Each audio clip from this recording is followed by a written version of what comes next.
देव देव जगन्नाथ सुर असुरों द्वारा पूजित पुण्य श्लोक अव्यय अव्यय अनंत परमात्मा आपको नमस्कार है। आप ही यज्ञ है, आप ही यज्ञ स्वरूप है, आप ही यज्ञ के अंग हैं। हे रमापति, आप ही देवताओं के श्रेष्ठ आधार है।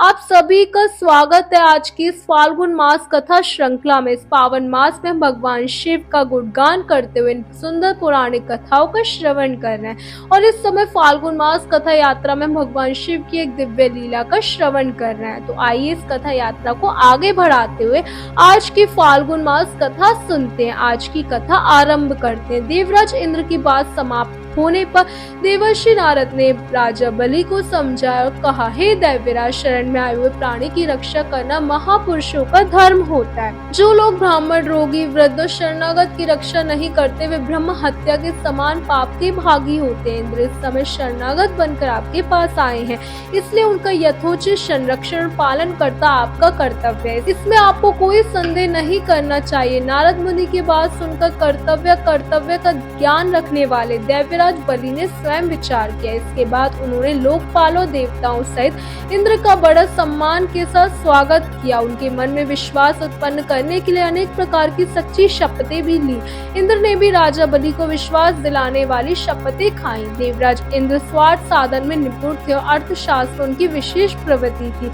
उन्होंने शपथ लेकर राजा बलि के साथ सुतल लोक में निवास किया। वहां रहते हुए अनेक वर्ष बीत गए। एक दिन बलि की सभा में बैठे नीति निपुण देवराज इंद्र ने बलि से हंसते हुए कहा, हे वीरवर, हमारे हाथी, घोड़े और अनेक प्रकार के बहुमूल्य रत्न जो इस समय तुम्हें प्राप्त होने योग्य है वे समुद्र में गिर पड़े। इसलिए हमें समुद्र से उन रत्नों का उद्धार करने के लिए बड़ा प्रयास करना चाहिए। तुम्हारे कल्याण के लिए समुद्र मंथन करना उचित होगा। इंद्र की इस प्रेरणा पर बलि ने शीघ्रता से पूछा, अच्छा, ये समुद्र मंथन कैसे होता है? उसी समय मेघ के समान गंभीर स्वर में आकाशवाणी हुई, हे देवताओं, दैव्यों, तुम क्षीर समुद्र का मंथन करो, इससे तुम्हारे बल की वृद्धि होगी, इसमें कोई संदेह नहीं। मंदराचल को मथानी और वासुकी नाग को रस्सी बनाओ, फिर देवता और दैव्य मिलकर मंथन आरंभ करो।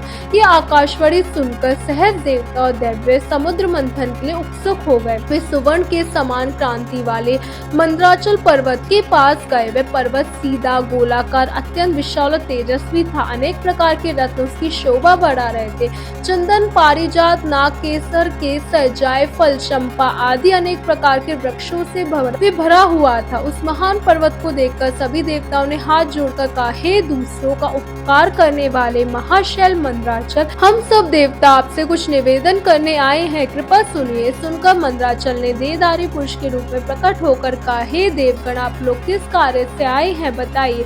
तब इंद्र ने मधुर वाणी में कहा, हे मंदराचल, आप हमारे साथ रहकर एक महान कार्य में सहायक बनिए। हम समुद्र का मंथन कर उसे अमृत निकालना चाहते हैं। इस कार्य के लिए आप मथानी बन जाइए। मंदराचल ने कहा, बहुत अच्छा। इस प्रकार आज्ञा स्वीकार कर उन्होंने देव कार्य की सिद्धि हेतु कहा, हे पुण्यात्मा देवराज, आपने अपने वज्र से मेरे दोनों पंख काट डाले हैं, फिर भी आपके कार्य की सिद्धि के लिए मैं सहर्ष तैयार हूँ। तब सभी देवताओं दैव्यों ने उस अनुपम पर्वत को क्षीर समुद्र तक ले जाने की इच्छा से उखाड़ लिया, लेकिन वे उसे धारण नहीं कर पाए। वे महान पर्वत उसी समय देवताओं दैव्यों पर गिर पड़ा। कोई कुचल गए, कोई मारे गए और कोई मूर्छित हो गए। कोई एक दूसरे को कोसने लगे, चिल्लाने लगे और कुछ ने बड़े कलेश का अनुभव किया। इस प्रकार उनका उत्साह भंग हो गया। तब वे देवता और दानव सचेत होकर भगवान विष्णु की स्तुति करने लगे। उसी समय देवताओं का कार्य सिद्ध करने के लिए गरुड़ की पीठ पर बैठे भगवान विष्णु अचानक प्रकट हो गए। वे सबको अभय देने वाले थे। उन्होंने देवता और दैव्यों की ओर दृष्टिपात किया और खेल खेल में उस महान पर्वत को उठाकर गरुड़ की पीठ पर रख दिया और फिर वे देवता और दैव्यों को क्षीर समुद्र के उत्तर तट पर ले गए और पर्वतराज मंदराचल को समुद्र में डालकर तुरंत वहां से चले आए। इसके बाद सभी देवता और दैव्य वासुकी नाग के पास गए और उनसे भी अपनी प्रार्थना स्वीकार करवाई। इस प्रकार मंदराचल को मथानी और वासुकी नाग को रस्सी बनाकर देवता और दैव्यों ने क्षीर समुद्र का मंथन आरंभ किया। तभी वह पर्वत समुद्र में डूबकर रसातल तक जा पहुंचा। तब लक्ष्मीपति भगवान विष्णु ने कश्यप रूप धारण धारण कर तत्क्षण मंदराचल को अपनी पीठ पर उठा लिया। उस समय एक अद्भुत घटना घटी। जब देवता और देवियों ने मथानी को घुमाना शुरू किया तब वह पर्वत बिना किसी दृढ़ आधार के इधर उधर डोलने लगा। ये देखकर परमात्मा भगवान विष्णु स्वयं उसका आधार बन गए और अपनी चारों भुजाओं से मथानी बने पर्वत को भली भांति पकड़कर उसे सहज रूप से घुमाने योग्य बना दिया।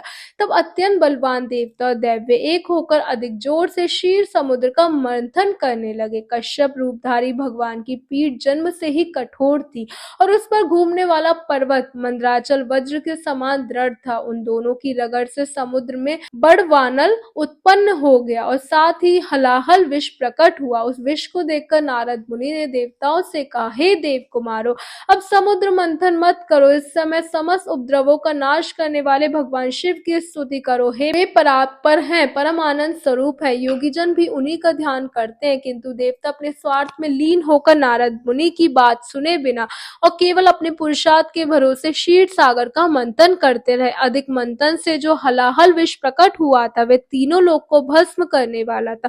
वे भयंकर विष देवताओं का प्राण लेने के लिए उनके समीप आ गया और ऊपर नीचे तथा सभी दिशाओं में फैल गया। समस्त प्राणियों को अपना ग्रास बनाने वाले उस कालकूट विष को देखकर सभी देवता और दैव्य भयभीत हो गए। तब भगवान शिव ने उस विष को पीकर उसे अपने कंठ में धारण किया। इस प्रकार भगवान शंकर की महान कृपा से देवता, असुर, मनुष्य तीनों लोग उस कालकूट विष से सुरक्षित हो गए। इसके बाद देवताओं ने पुनः समुद्र मंथन आरंभ किया। आगे की कथा हम कल हमारी इस फाल्गुन मास कथा श्रृंखला की अगली कड़ी में सुनेंगे। तब तक इस दिव्य और पवित्र मास का अधिक से अधिक लाभ उठाइए, अपनी आध्यात्मिक साधना को सशक्त बनाइए, परम भगवान श्री हरि तथा भगवान शिव के चरण कमलों में अपनी भक्ति को स्थिर बनाए रखिए।